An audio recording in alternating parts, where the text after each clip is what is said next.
நாடளாவிய ரீதியில் பல்கலைக்கழக கல்விசாரா ஊழியர்கள் கவன ஈர்ப்பு போராட்டம். பதவியில் இருக்கும்போது எதுவும் செய்ய முடியாத அமைச்சர் பதவி விலகி என்ன செய்ய போகிறார்? வர்ணகுல சிங்கம் கேள்வி. சாந்தனின் மரணத்துக்கு இந்திய இலங்கை அரசுகளும் தமிழ் தலைமைகளுமே பொறுப்பேற்க வேண்டும். மு. கோமகன் வலியுறுத்து. நிகழ்நிலை காப்புச் சட்டத்தினால் சமூக வலைதளங்கள் மற்றும் பயன்படுத்துவோர் அனைவருக்குமே பெரும் பாதிப்பு. சுரேஷ் பிரேமச்சந்திரன். இலங்கையில் கால் பதிக்க போகும் ரஷ்ய இந்திய நிறுவனங்கள் கைமாறும் மத்தள விமான நிலையம். சாந்தனின் உடலுக்கு பேரறிவாளன் சீமான் உள்ளிட்டோர் இறுதி அஞ்சலி. நீடித்த போராட்டத்துடன் சாந்தனின் வாழ்வு நோயால் முடிந்து போனது. அங்கஜன் எம்பி இரங்கல். புலம்பெயர் தமிழர்களை சந்திக்க உள்ள அனுரகுமார். பெரும்பான்மை வாதத்தின் பாகுபாடை ஆயுத போராட்டத்துக்கு வழிவகுத்தது. தாரக பாலசூரிய கருத்து. சுமந்திரன் எம்பியின் தாயாருக்கு அஞ்சலி செலுத்தினார் மஹிந்த ராஜபக்ஷ.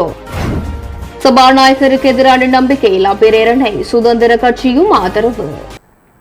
தொடர்வது விரிவான செய்திகள்.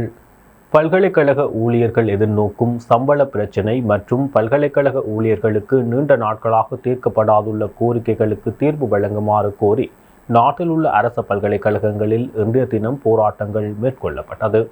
யாழ்ப்பாண பல்கலைக்கழக ஊழியர் சங்கத்தினால் பல்கலைக்கழகம் ஒன்றில் கவன ஈர்ப்பு ஆர்ப்பாட்டம் ஒன்று இன்று இடம்பெற்றது.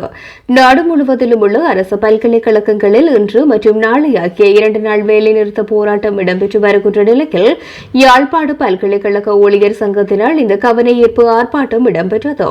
அனைத்து பல்கலைக்கழக தொழிற்சங்க கூட்டமைப்பின் 20/2/2024 திகதியிடப்பட்டு பல்கலைக்கழக மானியங்கள் ஆணைக்குழுவின் தலைவருக்கு வழங்கப்பட்ட கடிதத்தின் பிரகாரம் இன்று மற்றும் நாளை ஆகிய 2 தினங்களும் அனைத்து பல்கலைக்கழகங்களினதும் பல்கலைக்கழக கல்விசாரா பணியாளர்களின் சம்பள முரண்பாடு, சம்பள அதிகரிப்பு மற்றும் அவர்களை பாதிக்கும் பிரச்சினைகளுக்கு உரிய கால அவகாசங்கள் வழங்கப்பட்டும் பல்கலைக்கழக மானியங்கள் ஆணைக்குழுவும் அரசாங்கமும் இதுவரை தீர்வினை வழங்காதமைக்கு எதிர்ப்பு தெரிவித்தும் உடனடி தேர்வினை வேண்டியும் வேலைநிறுத்தத்தில் ஈடுபடுவது என்றும் அதே சமயம் நாளைய தினம் வியாழக்கிழமை பல்கலைக்கழக மானியங்கள் ஆணைக்குழுவின் முன்னால் கவனஈர்ப்பு ஆர்ப்பாட்டம் ஒன்றினையும் முன்னெடுப்பது என்றும் தீர்மானிக்கப்பட்டது.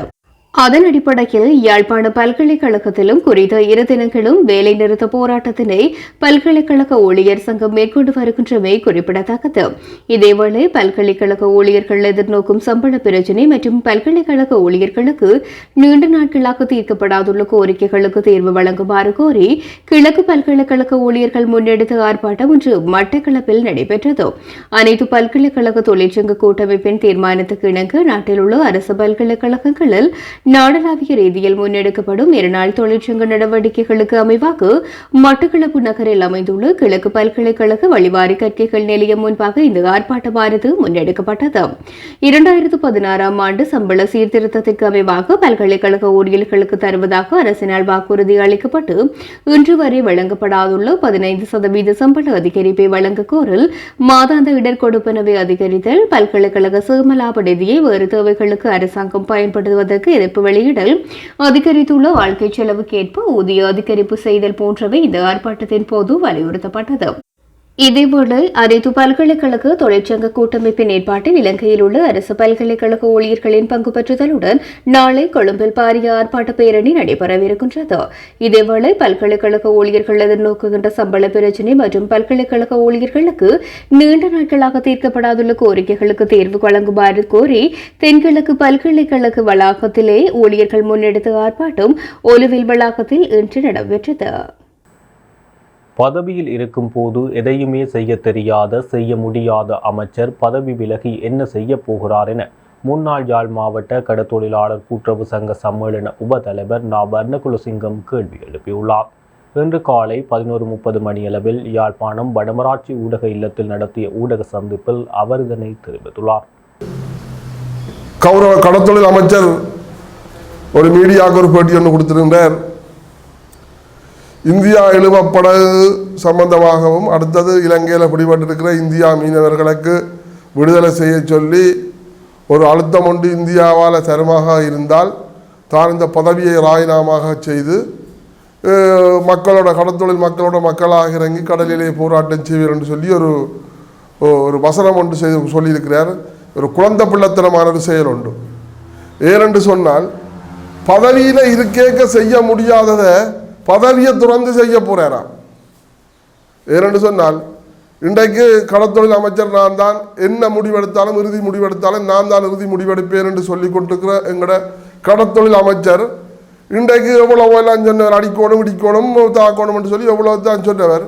இன்றைக்கு இப்படியே தனக்கு ஒரு அழுத்தம் மெருமா இருந்தால் கடத்தொழில் அமைச்சர் பதவி இருந்து ராஜினாமா செய்து கடத்தொழில் என்ன மக்களோட மக்களாக இறங்கி போராட்டம் செய்ய போறோம்னு சொன்னா உண்மையாக ஒரு குழந்தைப்பழத்தனமான பேச்சு. ஏனென்று சொன்னா உண்மையான அதிகாரம் நல்ல பவர் இருக்கு, அதிகாரம் கையில் இருக்கு. ஜனாதிபதியோட கதைச்சு பாதுகாப்பு அமைச்சருக்கு அறிவித்தால் பாதுகாப்பு அமைச்சர் சுண்டி கொண்டு இந்த படகை உடனடியாக பிடிக்க சொல்லி நேவி படையை அறிவித்து உடனடியாக பிடிக்கலாம், அதை கட்டுப்பாட்டுக்கு கொண்டு வரலாம். ஏனென்று சொன்னால் 2018ஆம் ஆண்டு எடுத்த சட்டமும் உங்கள்கிட்ட இருக்கு, 2 நாட்டாலே எடுக்கப்பட்ட சட்டமும் இருக்கு. அந்த சட்டத்தை வச்சுக்கொண்டே நீங்கள் சகலதையும் செய்யலாம்.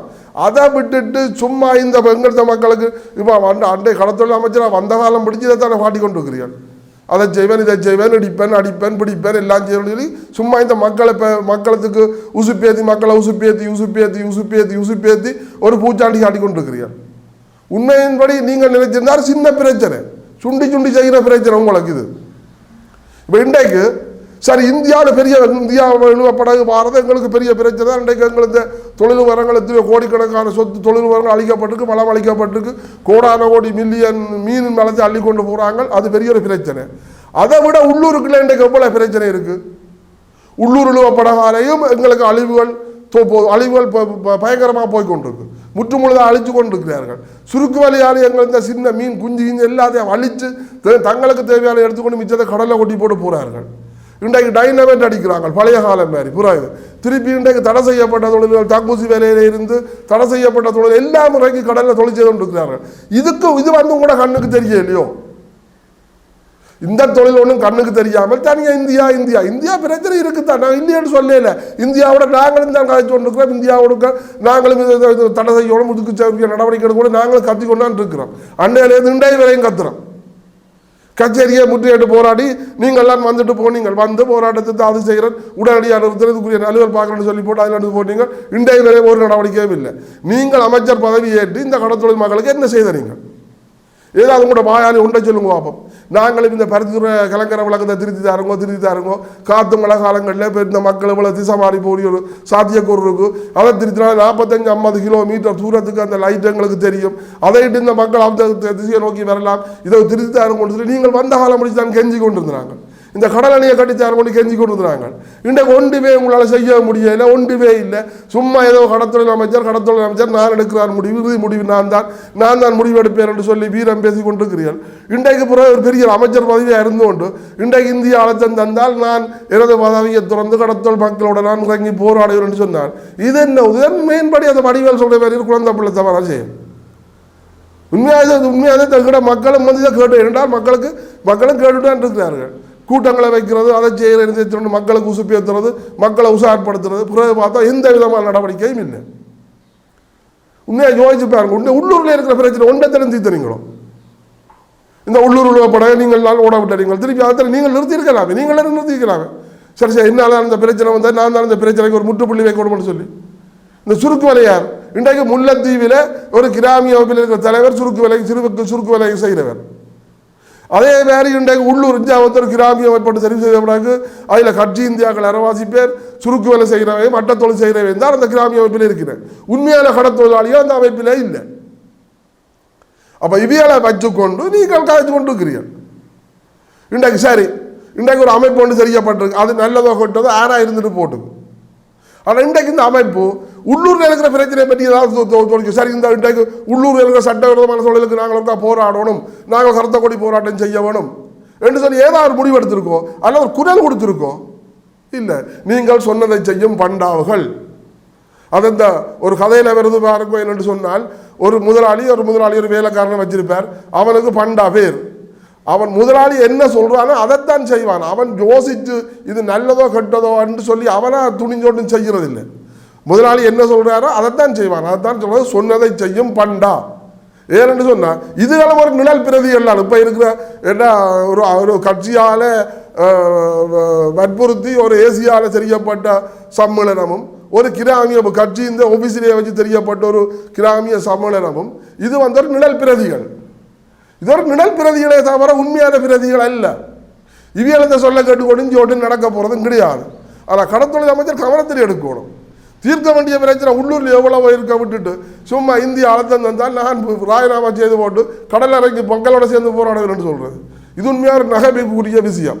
அடுத்த என்ன ஒரு பிரச்சனை என்னென்னு சொன்னால், எங்களை என்ன ஒரு ராத்திரி ஒரு பத்திரிகையாளர் போன் அடித்து கேட்டார், அண்ணே இப்படி 3ஆம் தேதி கருத்த கொடி போராட்டமாக நீங்கள் என்ன செய்ய போறீங்கன்னு. நான் எங்களுக்கு அதுக்கும் சம்பந்தம் இல்லை, அது நாங்கள் செய்யவும் இல்லை, யார் செய்யலன்னு கேட்டேன். அண்ணே இப்படி ஒன்று வந்திருக்கேன். நான் சம்மேளனம் அது வந்து கட்சியால் ஒரு வற்புறுத்தலுக்குள்ள ஒரு ஏசியால் உருவாக்கப்பட்ட நியமனம் உள்ள ஆக்கள். அவைக்கும் மக்கள் இந்த அதிகாரமோ மக்கள் இந்த இது ஒன்றுமே இல்லை. சும்மா சம்மேளனம் ரீதியில் நாங்கள் சம்மேளனம் என்று சொல்லிக்கொண்டு இந்த கட்சி இந்தியாக்களால் அதை உருவாகி கொண்டு இருக்கிறாங்க. இதுக்கும் எங்களுக்கும் எந்த விதமான சம்பந்தமும் இல்லை. அப்போ என்னென்ன கருத்த கொடி போராட்டம் செய்யப்பட்டு அவங்கள அறிவித்தா அப்போ நீங்கள் எங்களுக்கு உடன்பாடு இல்லை ஏன்னு சொன்னால் இவங்க சரி இவங்கள் ஒரு கட்சியால் தெரிவு செய்யப்பட்டாலும் சரி ஏசியால் நியமனம் கொடுக்கப்பட்டாங்களும் சரி இவங்களே உள்ளூரில் இருக்கிற பிரச்சனைக்கு முகம் கொடுக்குறாங்க இல்லை, குரல் கொடுக்குறாங்க இல்லை. அந்த பிரச்சனையும் தீர்க்கப்படாலும் சரி இந்த கடத்தல் அமைச்சருக்கு அவரை வற்புறுத்தலாம் தானே. இப்போ இன்றைக்கு ஏதாவது ஒரு உள்ளூரில் தடை செய்யப்பட்ட தொழிலை நிறுத்த சொல்லி இவங்க எப்போ வேண்டாலும் குரல் கொடுத்துருக்குறாங்களா? இல்லை. அப்போ இவங்கள் எடுக்கிறதுக்கு எங்களுக்கும் சம்பந்தம் இல்லை. இந்த பரத்த கொடு போராட்டம் எப்போ நடக்க போது, என்ன நடக்க போது, எங்கே நடக்க போது அதை பற்றி எங்களுக்கு தெரியாது. சாந்தனின் மரணத்துக்கு இந்திய இலங்கை அரசுகளும் தமிழ் தலைமைகளுமே பொறுப்பேற்க வேண்டும் என குரலற்றவர்களின் குரல் அமைப்பின் ஒருங்கிணைப்பாளர் மு. கோமகன் தெரிவித்துள்ளார். யாழ் ஊடக மையத்தில் இடம்பெற்ற ஊடகவியலாளர் சந்திப்பின் போது அவர் இதனை தெரிவித்துள்ளார். 32 ஆண்டுகள் சிறையில் இருந்து இந்திய அரசால் விடுவிக்கப்பட்ட சாந்தன் என்று அழைக்கப்படுகின்ற சுரேந்திர ராஜா இன்று காலை 7:50 மணியளவில் ராஜீவ்காந்தி மருத்துவமனையில் இறந்துள்ளார். உண்மையில் மிகுந்த கவலையாகவும் வலியாகவும் உள்ள இந்த செய்தி. ஏனென்றால் கடந்த ஜனவரி மாதம் 27ஆம் தேதி உடல் நல குறைவால் மருத்துவமனையில் சேர்க்கப்பட்டிருந்தார். அவருக்குரிய சிகிச்சைகள் பயனளிக்காத பட்சத்தில் அவர் இறந்ததாக மருத்துவமனை வட்டாரங்கள் தெரிவிச்சிருக்கிறது. கடந்த 2022ஆம் ஆண்டு சாந்தன் உட்பட 7 தமிழ் அரசியல் கைதிகள் விடுதலை செய்யப்பட்டிருந்தார்கள். அதில் இலங்கையைச் சேர்ந்த சாந்தன் அவர்கள் வருவதற்கான ஒழுங்குகள் செய்யப்படாமல் சிறப்பு முகாமில் திருச்சி சிறப்பு முகாமில் மீண்டும் அடைக்கப்பட்டிருந்தார், சிறை வைக்கப்பட்டிருந்தார். அந்த நிலையில் அதுக்குரிய அவரை இலங்கைக்கு வர்றதுக்குரிய ஒழுங்குகளை மத்திய அரசினுடைய இந்தியாவினுடைய சென்னை துணை தூதரகம் மேற்கொண்டிருந்தது. இந்த ஆகஸ்ட் மாதம் 1ஆம் தேதி வரை அவர் சென்று மீண்டும் அங்கே வர வேண்டும் என்ற ஒரு கால எல்லையும் வழங்கியிருந்தது. ஆனால் அந்த கால எல்லை பகுதிக்குள்ள கூட அவரை உயிரோடு அவருடைய வயதான தாயாரை பார்க்கிறதுக்குரிய சூழல் அமையவில்லை. எனவே இந்த முயற்சி 32 ஆண்டுகளுக்கு பின்னர் விடுதலை செய்யப்பட்ட எங்களுடைய உறவு சாந்தன் அவர்களுடைய விடுதலை செய்யப்பட்ட பின்னர் கூட அவரை இலங்கைக்கு கொண்டு வரதுக்குரிய முயற்சிகளில் எந்த தரப்பும் இதய சுத்தியோட இதில் செயற்படாத வெட்ட வெளிச்சமாக காட்டி நிற்கிறது. எனவே இலங்கையில் இருந்து சாந்தன் அவர்களுடைய விடுதலைக்காக வருவதற்கு ஒழுங்குகளை இறுதி நேரங்களில் அறிக்கைகள் கூடாக ஜனாதிபதியிடத்தில் கோரிக்கை முன்வைக்கப்பட்ட செய்திகள் வந்திருந்தது. இது ஊடகங்களுடைய செய்திகளுக்கு பின்னர் தான் இவ்வாறான சம்பவங்கள் நிகழ்ந்திருக்கின்றது. இந்த அசண்டையினமான அதாவது தமிழ் அரசியல் கைதிகளுடைய விடயங்களில் எந்த விதமான கரிசனையும் இல்லாத ஒரு செயற்பாட்டை மீண்டும் நிரூபித்திருக்கிறது சாந்தன் அவர்களுடைய மரணத்தில். எனவே இனி மரணத்துக்கு பின்னர் நீலை கண்ணில் வடித்து கொண்டு அவருடைய அஞ்சலி செலுத்துறதற்கு எங்களுடைய அரசியல் தரப்புகள் முட்டி மோதிக்கொண்டு இங்கே இருக்கும். எனவே இந்த விடயத்தில் இந்த அஞ்சலி செலுத்துறதுக்கு தகுதி இருக்குதா என்ற ஒரு கேள்வி இதில் எழுந்து நிற்கிறது. அவரை உயிரோட மீட்டு அவருடைய தாயாரை கூட பார்க்கறதுக்கு முடியாத எங்களுடைய தமிழ் அரசியல் தலைவர்களோ சரி, தமிழ் மக்களுடைய பிரதிநிதிகளாக இருக்கிறவர்களுக்கு தகுதி இல்லை என்றுதான் கூற வேண்டும். மிகுந்த வலியோட இந்த கனதியான இந்த விடயத்தை வச்சுக்கொண்டு மீண்டும் அரசியல் செய்யாதேங்க. தயவு செய்து அரசியல் கைதிகளுடைய இறப்பில் வைத்துக்கொண்டு அரசியலை நடத்தி உங்களுடைய பிழைப்புகளை நடத்துகிறதை நிறுத்தி கொண்டு இனி மேற்கொண்டு இவ்வாறான சம்பவங்கள் நிகழாத வரைக்கு இதனை பார்க்க வேண்டும். எனவே சாந்தன் அவர்களுடைய விடுதலைக்காக தமிழகத்தினுடைய மக்களுடைய விடுதலை குரல்கள் ஒழுங்குபடுத்தப்பட்டு அவருடைய குரல்கள் மேலெழுந்திருந்த என்ற விளைவாகத்தான் இந்த விடுதலை கிடைத்திருக்கின்றது. ஆனால் அதுக்கு அந்த காலப்பகுதியில் தமிழக முதல்வர்கள் குரல் கொடுத்திருந்தாலும் ஆனால் அவரை உயிரோட எங்களிடத்தில் சேர்க்காதும் அது ஒரு கவலை அளிக்கின்ற ஒரு சம்பவமாக விடயமாகத்தான் இருக்கின்றது இந்த வரலாற்றில். எனவே இந்த விடயத்தோட இலங்கையில் 2009க்கு பின்னர் 11 தமிழ் அரசியல் கைதிகள் இவ்வாறு மருத்துவ சிகிச்சை பலனில்லாமல் அல்லது மருத்துவங்கள் புறக்கணிக்கப்பட்டதால் 11 தமிழ் அரசியல் கைதிகள் சிறைக்குள்ளேயே சாவினை தழுவியிருந்தார்கள். அந்த வரிசையில் மருத்துவ சிகிச்சை பயனளிக்காமல் சாந்தன் அவர்கள் அரசியல் கைதியான சாந்தன் அவர்கள் கூட இந்த சாவினை தழுவியிருக்கிறார். எனவே எங்களுடைய சிறைகளில் 29 தமிழ் அரசியல் கைதிகள் மிகுதியாக இருக்கிறார்கள். அவர்களையும் உயிரோட விடுதலை செய்கிறதுக்குரிய ஒழுங்குகளை செய்து தர வேண்டும் என்று இந்த நேரத்தில் நாங்கள் வேண்டுகோளை முன்வைக்கின்றோம். இந்தியாவால் மரண தண்டனை வழங்கியிருந்தார்கள். அந்த தண்டனை வழங்கி இருந்தாலும் அதற்கு பின்னர் மக்களுடைய விடுதலைக்கான குரல் ஓங்கி ஒலித்ததால் அவருக்கு பொது மன்னிப்பு வழங்கப்பட்டிருந்தது. ஆனால் அந்த மன்னிப்பு கூட நிறைவேற்றப்படவில்லை. அவர்கள் வழங்கிய அந்த தீர்ப்பு சிறப்பு முகாம் என்ற அந்த வதை முகாமுக்குள் இருந்து அந்த தண்டனையை நிறைவேற்றினார்கள் என்ற ஒரு செய்தி ஒன்றை இது காட்டி நிற்கின்றது. இந்த மரணத்துக்கு இலங்கை மற்றும் இந்திய அரசாங்கங்கள் பொறுப்பேற்க வேண்டும். ஏனென்றால் இலங்கையில் பல வகையான வேலைத்திட்டங்களை இந்திய அரசு நேரடியாகவே மேற்கொண்டு வந்து கொண்டிருக்கிறது. எனவே அந்த அடிப்படையில் இந்த சாந்தன் அவர்களுடைய விடுதலைக்கு பின்னர் அவர் இலங்கைக்கு வருவதற்குரிய ஒழுங்குகளையும் இதனால் செய்து கொடுக்கக்கூடிய ஒரு சூழல் ஒன்று நிலவி இருக்கின்றது. அதே நேரத்தில் இங்கே இருக்கின்ற எங்களுடைய தமிழ் அரசியல் தரப்புகள் இந்தியா சென்று அங்கே உள்ளவர்களை சந்தித்து பல வகையான தொடர்பாடல்கள் இருந்தும் கூட சாந்தன் அவர்களுடைய இந்த விடயத்தில் சரியான ஒரு கரிசனையோடு இது செயற்படுத்தப்படாமல் இருக்கின்றது. அதனால தான் இந்த மரணம் சம்பவித்திருக்கிறது. எனவே இதுக்கு எங்களுடைய தமிழ் மக்களுடைய பிரதிநிதிகளும் பொறுப்பேற்க வேண்டும்.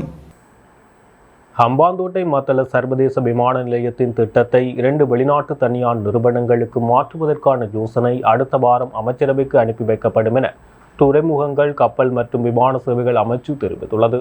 ரஷ்யா மற்றும் இந்திய நிறுவனம் ஒன்று கூட்டாக இணைந்து இந்த விமான நிலையத்தின் நடவடிக்கைகளை மேற்கொள்ள உள்ளதாக அந்த அமைச்சின் செயலாளர் KDS ருவன் சந்திரோ தெரிவித்துள்ளார். அத்தோடு குறித்த நிறுவனங்களின் நிர்வாகத்துடன் பல தடவைகள் கலந்துரையாடி இணக்கப்பாட்டுக்கு வந்துள்ளதாகவும் அந்த கலந்துரையாடல்கள் பலனளித்துள்ளதாகவும் செயலாளர் தெரிவித்துள்ளார். இதற்கமைய ரஷ்யா இந்திய கூட்டு தனியார் நிறுவனத்துக்கு மத்தள சர்வதேச விமான நிலையத்தின் செயற்பாடுகளை மாற்றுவது தொடர்பான உடன்பாடு எட்டப்பட்டுள்ளதாக குறிப்பிட்டார். இந்நிலையில் ரஷ்யா இந்திய கூட்டு நிறுவனத்திடம் ஒப்படைக்கப்படும் மத்தள விமான நிலையத்தின் லாபத்தில் ஒரு பங்கை இலங்கை அரசாங்கம் பெற்றுக் கொள்ளும் வகையிலான ஒப்பந்தம் ஒன்று எதிர்வரும் நாட்களில் கைச்சாத்திடப்படும் என ருவன் சந்திரோ தெரிவித்துள்ளமை குறிப்பிடத்தக்கது. குற்ற செயல்களை ஒழிப்பதற்கு உலகின் மிகவும் முன்னேறிய நாடுகள் பயன்படுத்தும் வழிமுறைகளை இலங்கை போலீஸ் பின்பற்றும் என போலீஸ் மா அதிபர் தேசப்பந்து தென்னக்கோன் தெரிவித்துள்ளார். போலீஸ் துறையின் குற்றப்பதிவு பிரிவின் கைரேகை அறிவியல் துறை பரீட்சையில் சித்தியடைந்து அதிகாரிகளுக்கான சான்றிதழ் வழங்கும் நிகழ்வில் கலந்து கொண்ட புதிய போலீஸ் மா அதிபர் இதனை தெரிவித்தார். எதிர்வரும் காலங்களில் பாரிய மாற்றத்தை ஏற்படுத்த வேண்டிய தேவையுள்ளது. மேல் மாகாண சிரேஷ்ட பிரதி போலீஸ் மா அதிபராக கடமையாற்றும் தனது பதவிக்காலத்தின் இறுதி நாளன்று நாளை முதல் தனது புதிய கடமைகளை ஆரம்பிக்க உள்ளேன் எனவும் அவர் கூறினார். இந்தியாவின் முன்னாள் பிரதமர் ராஜீவ்காந்தி கொலை வழக்கில் கைதாகி 33 வருடங்கள் சிறையிலிருந்து விடுவிக்கப்பட்ட ஈழத்தமிழர் சாந்தன் பல போராட்டங்களின் பின்னர் தாயகம் திரும்ப இருந்த நிலையில் உடல்நலக் குறைவால் இன்று காலை உயிரிழந்தார். அவரது உடலுக்கு சீமான், பேரறிவாளன் ஆகியோர் நேரில் சென்று அஞ்சலி செலுத்தினர். இந்நிலையில் சாந்தனின் உடலை இலங்கைக்கு கொண்டு வருவதற்கான ஏற்பாடுகள் முன்னெடுக்கப்பட்டுள்ளதாகவும் அதற்கான சட்ட நடவடிக்கை எடுக்கப்பட்டுள்ளதாகவும் ராஜீவ்காந்தி அரசு வைத்தியசாலையின் தலைமை வைத்திய அதிகாரி தேரணி ராஜன் தெரிவித்திருக்கின்றார். இதேவேளை சாந்தனின் மறைவு செய்தியை அறிந்து நாம் தமிழர் கட்சியின் ஒருங்கிணைப்பாளர் சீமான், திரைப்பட இயக்குநர் களஞ்சியம் மற்றும் ராஜீவ்காந்தி கொலை வழக்கில் விடுதலையான நளினி மற்றும் பேரறிவாளன் ஆகியோர் சென்னை ராஜீவ்காந்தி அரசு பொது மருத்துவமனைக்கு சென்று சாந்தனுக்கு இறுதி அஞ்சலி செலுத்தியுள்ளதாக தெரிவிக்கப்படுகின்றது. நீண்ட சிறைவாசத்தின் பின்னர் விடுதலையாகியும் நாடு திரும்ப முடியாத முடக்கம், அதற்கான போராட்டம் என நீடித்த சாந்தனின் வாழ்வு நோயால் முடிந்து போனதாக யாழ் மாவட்ட பாராளுமன்ற உறுப்பினர் அங்கஜன் ராமநாதன் தெரிவித்துள்ளார். சாந்தனின் மறைவுக்கு இரங்கல் தெரிவித்து அவர் வெளியிட்டுள்ள இரங்கல் அறிக்கையிலேயே இவ்வாறு குறிப்பிடப்பட்டுள்ளது. அதிர்ச்சி அடைந்த மனதோடு இந்த செய்தியை பகிர்கின்றேன். விரைவில் தனது தாயாரை சந்திப்பார் என நாம் எல்லாம் எதிர்பார்த்திருந்த சாந்தன் அவர்கள் இயற்கை எய்தியுள்ளதாக தமிழக செய்திகள் தெரியப்படுத்தியுள்ளன. கல்லீரல் பாதிப்பால் ராஜீவ்காந்தி அரசு மருத்துவமனையில் சிகிச்சை பெற்று வந்த சாந்தன் இன்றைய தினம் அதிகாலை 7:50 மணிக்கு காலமானார் என சென்னை ராஜீவ்காந்தி அரசு மருத்துவமனை அறிவித்துள்ளது. நீண்ட சிறைவாசம், வலிகள், வேதனைகள் கடந்து விடுதலை நாடு திரும்ப முடியாத முடக்கம், அதற்கான போராட்டம் என நீடித்த சாந்தனின் வாழ்வு நோயால் முடிந்து போனது. அவர் இன்றிரவு நாட்டுக்கு திரும்புவதற்கான ஏற்பாடுகள் செய்யப்பட்டிருந்த நேரத்தில் இந்த துயரம் நடந்துள்ளது. தன் மகனின் வருகைக்காக இறை நம்பிக்கையோடும் மன நம்பிக்கையோடும் காத்திருந்து அவரது தாயாருக்கு எவ்வாறு ஆறுதல் சொல்வதென்றே தெரியவில்லை. சாந்தனின் தாயார், சகோதரர், சகோதரிகள் உள்ளிட்ட குடும்பத்தினருக்கு எனது ஆழ்ந்த இரங்கல்களை தெரிவித்துக் கொள்வதோடு சாந்தனின் ஆன்மா சாந்தியடைய இறைவனை பிரார்த்திக்கின்றேன் என இரங்கல் அறிக்கையில் குறிப்பிடப்பட்டுள்ளது. மக்கள் விடுதலை முன்னணி தலைமையிலான தேசிய மக்கள் சக்தியின் தலைவர் அனுரகுமார திசாநாயக்க எதிர்வரும் வாரம் கனடாவுக்கு உத்தியோகபூர்வ பயணம் ஒன்றை மேற்கொள்ள உள்ளார். இதன்போது கனடாவில் உள்ள புலம்பெயர் தமிழர்களையும் அவர் சந்திக்க உள்ளதாக தகவல்கள் தெரிவிக்கின்றன. தேசிய மக்கள் சக்தியின் தலைவர் அனுரகுமார திசாநாயக்க கடந்த 5ஆம் தேதி இந்தியாவுக்கு உத்தியோகபூர்வ பயணம் ஒன்றை மேற்கொண்டிருந்தார். இதன்போது இந்தியாவின் முக்கிய தரப்பினரை சந்தித்து பேச்சுக்களை முன்னெடுத்திருந்தார். இந்த நிலையில் எதிர்வரும் வாரம் அனுரகுமார திசாநாயக்க கனடாவுக்கு பயணிக்க உள்ளதாக தெரிவிக்கப்பட்டுள்ளது. இந்த பயணத்தின் போது கனடாவில் உள்ள அரசியல்வாதிகளை அவர் சந்திக்க உள்ளதுடன் டொரண்டோ பகுதியில் நடைபெறவுள்ள கூட்டம் ஒன்றிலும் உரையாற்ற உள்ளதாக தெரிவிக்கப்பட்டுள்ளமை குறிப்பிடத்தக்கது. போரினால் இலங்கையின் பொருளாதாரம் வீழ்ச்சியடைந்திருந்ததை இந்தியாவில் பகிரங்கமாக ராஜாங்க அமைச்சர் தாரக பாலசூரிய ஒப்புக்கொண்டுள்ளார். இந்திய வெளிவிவகார அமைச்சின் பங்களிப்புடன் டெல்லியில் நடைபெற்ற புவிசார் அரசியல் மற்றும் பொருளாதார கலந்துரையாடல் சபையில் கருத்து வெளியிட்டு இலங்கையின் வெளிவிவகார ராஜாங்க அமைச்சர் தாரக பாலசூரியோ இலங்கையில் அதிகரித்து யுத்த செலவு எவ்வாறு அபிவிருத்திக்கு தடையாக இருந்தது என்பதை வெளிப்படுத்தியுள்ளார். 1985 எங்களின் பாதுகாப்பு செலவு 188 மில்லியன் அமெரிக்க டாலர்களாக இருந்தது. ஆனால் 2008ஆம் ஆண்டு யுத்தத்தின் முடிவில் இந்த செலவு 1.5 பில்லியன் அமெரிக்க டாலர்களாக உயர்ந்தது எனவும் கூறினார். மேலும் நாட்டின் தேசியவாதம் சில சமூகங்களை ஆயுத போராட்டத்துக்குள் தள்ளியது என்பதை ராஜாங்க அமைச்சர் ஒப்புக்கொண்டுள்ளார். அதிகார பகிர்வின்றி இலங்கையை அபிவிருத்தி செய்ய முடியாது என ஒற்றையாட்சியை காப்பாற்ற தொடர்ந்தும் போராடும் கட்சியை பிரதிநிதித்துவப்படுத்தும் ராஜாங்க அமைச்சர் இந்தியாவில் தெரிவித்தார். இது சில சமூகங்களுக்கு எதிராக பாகுபாடு காட்டியமை அவர்களை ஆயுதம் ஏந்த வழிவகுத்தது. வளர்ச்சி என்பது சமூகத்தை சில பிரிவுகளுக்கு மட்டுப்படுத்தப்பட முடியாது. அரசியல் அதிகாரத்தை பகிர்ந்து கொள்ள வேண்டும். நாம் அரசியல் அதிகாரத்தை பகிர்ந்து கொள்ளாவிட்டால் பெரும்பான்மைவாதம் என்ற துருப்புச்சூட்டை அரசியல்வாதிகள் பயன்படுத்தி குறிப்பிட்ட சமூகங்கள் மற்றும் பிரிவினரின் ஆதரவை பெற்றுக் கொள்ள முயற்சிப்பார்கள். இது கவனிக்கப்பட வேண்டும். இது நிலையான வளர்ச்சியை கொண்டிருக்க வேண்டும் என நான் நினைக்கின்றேன். தெரிவித்துள்ளேன். நாடு எதிர்நோக்கும் பொருளாதார நெருக்கடிக்கு தமிழ் மக்களுக்கு எதிரான யுத்தமும் வடக்கு கிழக்கில் இன்னமும் தொடரும் ராணுவமயமாக்கலும் தான் பிரதான காரணம் என ஒவ்வொரு தமிழ் அரசியல்வாதிகளும் போரினால் பாதிக்கப்பட்ட சமூக தலைவர்களும் தொடர்ச்சியாக வலியுறுத்தி வந்தாலும் தென்னிலங்கை அரசியல் தலைமைத்துவங்கள் அதனை இதுவரை ஏற்றுக்கொள்ளவில்லை. தமிழ் தேசிய கூட்டமைப்பின் பாராளுமன்ற உறுப்பினரான எம்.ஏ. சுமந்திரனின் தாயார் கொழும்பில் நேற்று காலமான நிலையில் அவருக்கு முன்னாள் ஜனாதிபதியும் பாராளுமன்ற உறுப்பினருமான மஹிந்த ராஜபக்ச நேரில் சென்று அஞ்சலி செலுத்தியுள்ளார். கொழும்பு தெகுவளையில் அமைந்துள்ள தனது மக்களின் இல்லத்தில் நேற்று மதியம் 1:30 மணியளவில் சுமந்திரனின் தாயாரான 85 வயதுடைய புஷ்பராணி மதியாபரணன் காலமானார். முதுகுத்தண்டு சத்திர சிகிச்சையின் பின்னர் கடந்த 2 வருட காலமாக சுகவீனமாக இருந்த அவர் உலகை விட்டு பிரிந்துள்ளதாக தெரிவிக்கப்படுகின்றது. இந்நிலையில் தெகுவளையில் அமைந்துள்ள சுமந்திரனின் வீட்டிற்கு சென்ற முன்னாள் ஜனாதிபதியும் நாடாளுமன்ற உறுப்பினருமான மஹிந்த ராஜபக்ஷ சுமந்திரனின் தாயாருக்கு அஞ்சலி செலுத்தினார். இதேவேளை தாயாரின் மறைவுக்கு பல்வேறு தரப்பினர் தமது இரங்கல்களை தெரிவித்து வருகின்றனர். சுமந்திரனின் தந்தை யாழ்ப்பாணம் கரவட்டியைச் சேர்ந்தவர் என்பதுடன் தாயார் கூடத்தனை பிரதேசத்தை சேர்ந்தவர் என்பது குறிப்பிடத்தக்கது. சபாநாயகர் மஹிந்த ஜாப்பா அபிவர்த்தனவுக்கு எதிரான நம்பிக்கையில்லா பிரேரணைக்கு ஆதரவளிக்க ஸ்ரீலங்கா சுதந்திர கட்சி தீர்மானித்துள்ளது. சஜித் பிரேமதாச தலைமையிலான ஐக்கிய மக்கள் சக்தி கொண்டு வந்த குறித்த நம்பிக்கையில்லா பிரேரணையில் பல எதிர்க்கட்சி உறுப்பினர்கள் கையெழுத்திட்டனர். அதன்படி குறித்த தினத்திலேயே எம்.ஏ. சுமந்திரன், லக்ஷ்மண் கிரியலு, பேராசிரியர் ஜி.எல். பீரிஸ், திசுவத நாயக்கு, சந்திம வீரகொடி மற்றும் ஷான் விஜயல் அல்டி சில்வா ஆகியோர் கையெழுத்திட்டனர்.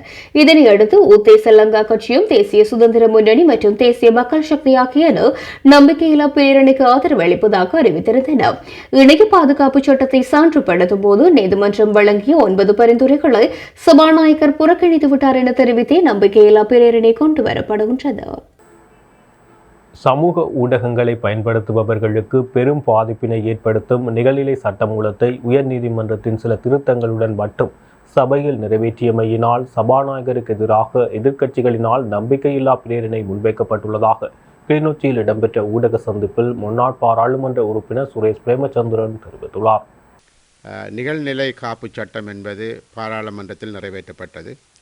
அந்த நிகழ்நிலை காப்பு சட்டம் பாராளுமன்றத்தில் நிறைவேற்றப்படுவதற்கு முன்பாக அதில் பல்வேறுபட்ட திருத்தங்கள் செய்யப்பட வேண்டும் என உயர் நீதிமன்றம் ஒரு வழிகாட்டுதலை உத்தரவை கொடுத்திருந்தது. ஆனால் உயர் நீதிமன்றம் கொடுத்த அனைத்து திருத்தங்களும் உள்ளடக்கப்படாமல் அதில் கொடுக்கப்பட்ட ஒரு சில திருத்தங்களுடன் மாத்திரம் இந்த நிகழ்நிலை காப்பு சட்டம் என்பது பாராளுமன்றத்தில் நிறைவேற்றப்பட்டது. உண்மையாகவே உயர் நீதிமன்றம் கொடுத்த திருத்தங்கள் அனைத்தும் உள்வாங்கப்பட்டு அதன் பிரகாரம் ஒரு நிகழ்நிலை காப்பு சட்டம் கொண்டு வரப்பட்டிருக்குமாக இருந்தால் அது சரியானதாக இருக்கும். ஆனால் சபாநாயகருக்கு நிச்சயமாக தெரிந்திருந்தது உயர் நீதிமன்றம் கொடுத்த முழு திருத்தங்களும் உள்ளடக்கப்படவில்லை என்பது தெரிந்து கொண்டும் கூட அந்த நிகழ்நிலை காப்பு சட்டத்தை பாராளுமன்றத்தில் பெரும்பான்மை ஆதரித்ததன் காரணமாக அவர் அதற்கு ஒப்புதல் கொடுத்து கையெழுத்து வைத்தது என்பது ஒரு சபாநாயகருக்குரிய சரியான வழிமுறையாக தென்படவில்லை. ஆகவே அவருக்கு எதிராக இப்பொழுது உயர் நீதிமன்றத்தில் வழக்கு தாக்கல் செய்யப்பட்டிருக்கின்றது ஒரு பக்கம், இன்னொரு பக்கம் நம்பிக்கையில்லா தீர்மானம் பாராளுமன்றத்தில் கொண்டு வரப்படுகின்ற ஒரு சூழ்நிலை இருந்திருக்கின்றது. நிகழ்நிலை காப்பு சட்டம் என்பது நிச்சயமாக சமூக வலைத்தளங்களுக்கும் அல்லது சமூக வலைத்தளங்களை பாவிக்கக்கூடிய அதை பகிரக்கூடிய பல்வேறுபட்ட சிவில் நபர்களுக்கும் கூட அது ஒரு பிரச்சனையான ஒரு விடயமாக இருந்தது. ஆகவே இந்த வகையில் இந்த ஒரு பிழையான உயர்நீதிமன்றத்தினுடைய திருத்தங்களை முழுமையாக உள்வாங்காத இந்த நிகழ்நிலை காப்பு சட்டம் என்பதை சபாநாயகர் அதற்கான ஒப்புதலை அளித்திருக்கக்கூடாது. ஆனால் அவர் அதற்கான ஒப்புதலை அளித்திருக்கிறார் என்பதும் அது தவறானது என்பதும் அப்படி அளித்தது என்பது உச்ச நீதிமன்ற வழிகாட்டுதலுக்கு எதிரானது என்பதுதான் உண்மையான விடயம்.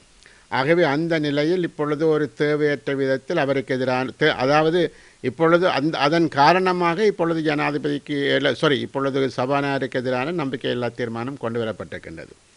ஆகவே அவ்வாறான விடயங்கள் என்பது அவர் இருக்கக்கூடிய கதிரைக்கு ஒரு உகந்த ஒரு விடயம் அல்ல என்பதை புரிந்து கொண்டு ஒன்றில் சபாநாயகர் தான் பதவி விலக வேண்டும், இல்லை என்று சொன்னால் இந்த நிகழ்நிலை காப்பு சட்டம் என்பது முழுமையான திருத்தங்களுடன் மீண்டும் பாராளுமன்றத்துக்கு கொண்டு வரப்பட்டு சரியான முறையில் அதை நிறைவேற்றுவதற்கான வழிவகைகளை சபாநாயகர் காண வேண்டும்.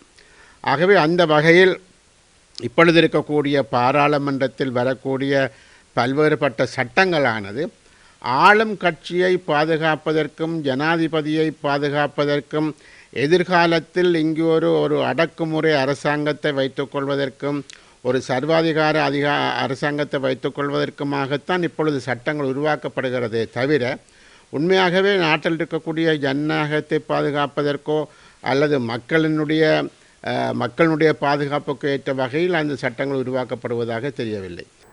இத்துடன் ஜெஃப்னா களரியின் இரவு நேர பிரதான செய்திகள் நிறைவு பெறுகின்றது. மேலும் செய்திகளை அறிந்து கொள்ள எமது இணையதள பக்கமான www.jeffnakalari.lk என்ற இணையதளத்துடன் இணைந்திருங்கள்.